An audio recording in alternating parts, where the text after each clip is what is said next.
Guys, मैं हूं दानी। तो जनाब कैसे हैं आप? टुडे बात करते हैं आईसीसी ने जारी किया रैंकिंग, टेस्ट की रैंकिंग जारी किया। तो उसमें बात करते हैं कौन से टॉप बैट्समैन हैं। अगर बात की जाए पाकिस्तानी बैट्समैन की, तो पाकिस्तान का सिर्फ एक ही नाम बैट्समैन है जो हमेशा आईसीसी की रैंकिंग में आता है। अब उसको आप किसी और खाते में डालकर हेट दो तो वो आपकी, मेरे ख्याल में आपके परखने में फ़र्क है।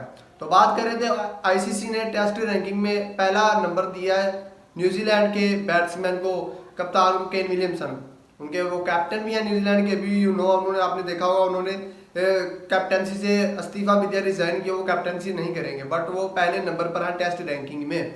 उसके बाद दूसरे नंबर पर है इंग्लैंड के जोए रूट टेस्ट रैंकिंग में, और तीसरे नंबर पर वही पुराना पाकिस्तान का नाम बाबर आजम, हमेशा से आईसीसी की रैंकिंग में चमकता है। जो बाबर आजम का तीसरा नंबर है टेस्ट में।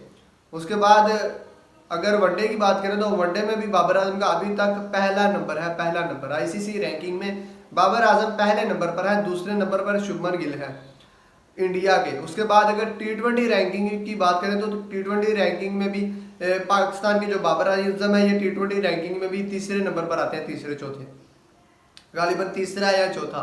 तो मतलब आप ये देख लीजिए कि आईसीसी के पास तीन फॉर्मेट है, टेस्ट का, टी20 का, वनडे का। तीनों फॉर्मेट में बाबर आजम जो है अपना नाम दर्ज करवा रहे हैं।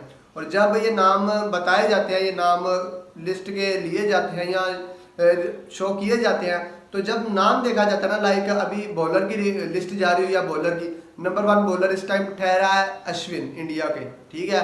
अश्विन उसके साथ आएगा इंडिया के, इंडिया का नाम रोशन हुआ, उन्होंने प्रेजेंट किया अपनी कंट्री को। उसके साथ दूसरे नंबर पर है जोश हेजलवुड ऑस्ट्रेलिया के। उसके साथ पता चल रहा है आपको, मुझे ऑस्ट्रेलिया के पूरे वर्ल्ड को जितने भी क्रिकेट फैन है, कि ये बॉलर ऑस्ट्रेलिया का है जोश हेजलवुड। उन्होंने अपनी कंट्री को प्रेजेंट किया, ठीक है। चाहे उन्होंने अपनी बॉलिंग से मैच कोई नहीं जितवाया, बट बॉलिंग ऐसी की कि आईसीसी की रैंकिंग में आए और उन्होंने अपने मुल्क को, अपनी कंट्री को प्रेजेंट किया। उसके बाद बात करते हैं तीसरे नंबर पर है बुमराह, ठीक है। बुमराह ने नो डाउट बहुत से मैचेस भी जितवाए हैं, बट बुमराह का नाम के साथ ही इंडिया के है। आप सबको, मुझे भी पता चलता है इंडिया के। तो इन्होंने जो रैंकिंग लिया है, रैंकिंग में पोजीशन लिया है पहली, दूसरी, तीसरी, इनकी ये इनफरादी तो नहीं है। इनका नाम आता है तो इसके साथ इनकी कंट्री का आता है, और कंट्री वालों को प्राउड फील होता है कि हमारा जो प्लेयर है वो आईसीसी की टॉप रैंकिंग में है। मतलब हमारी टीम के जो प्लेयर है वो चैंपियन प्लेयर है, इनका मुकाबला नहीं है, ठीक है। और हमारी कंट्री का नाम जब इनका आता है तो वो भी साथ लिखा जाता है, हमारी कंट्री को प्रेजेंट कर रहे हैं। बट एक मखसूस कंट्री के मखसूस तबके के लोग, जब बाबर आजम का तीनों फॉर्मेट में नाम आता है, तो फिर इस चीज़ को फॉरगेट करके कहते हैं कि ये मैच विन नहीं करवाता, ठीक है, ये विराट कोहली जैसा नहीं खेलता। अब यही बातें केन विलियमसन पर अप्लाई क्यों नहीं करते? केन विलियमसन अभी पहले नंबर पर आया टेस्ट रैंकिंग में, तो उस पर ये बातें अप्लाई ना उनकी कंट्री के लोग करते हैं, ना आप करते हैं, कोई भी बंदा नहीं करता। बाबर आजम पर क्यों होती है? क्योंकि आप लोगों को व्यूज़ चाहिए होते हैं बाबर आजम के नाम पर।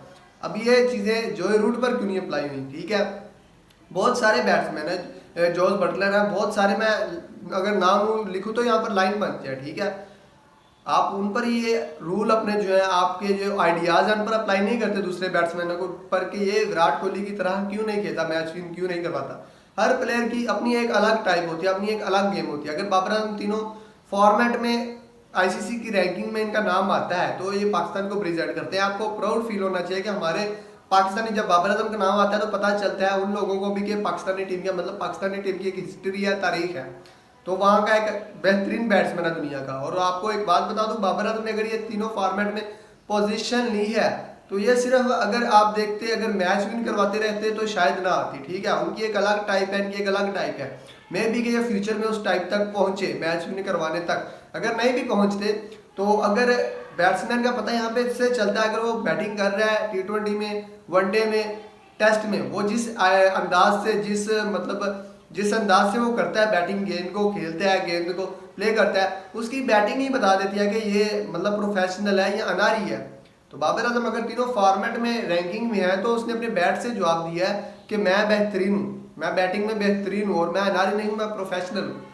अगर आप क्रिकेट खेलते हैं, मैं गारंटी से कहता हूँ, अगर आप क्रिकेट खेलते हैं, आपने खेली है, तब भी आप बाबर आजम को समझेंगे। आप बोलेंगे ये वाकई बहुत, इसके बाद बहुत टेक्निक है, टेक्निकल बैट्समैन और बहुत आला बैट्समैन।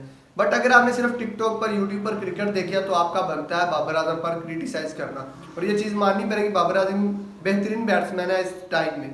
खैर दोस्तों, आज के लिए यही बातें थी। At the end subscribe my channel and respect for Babar Azam.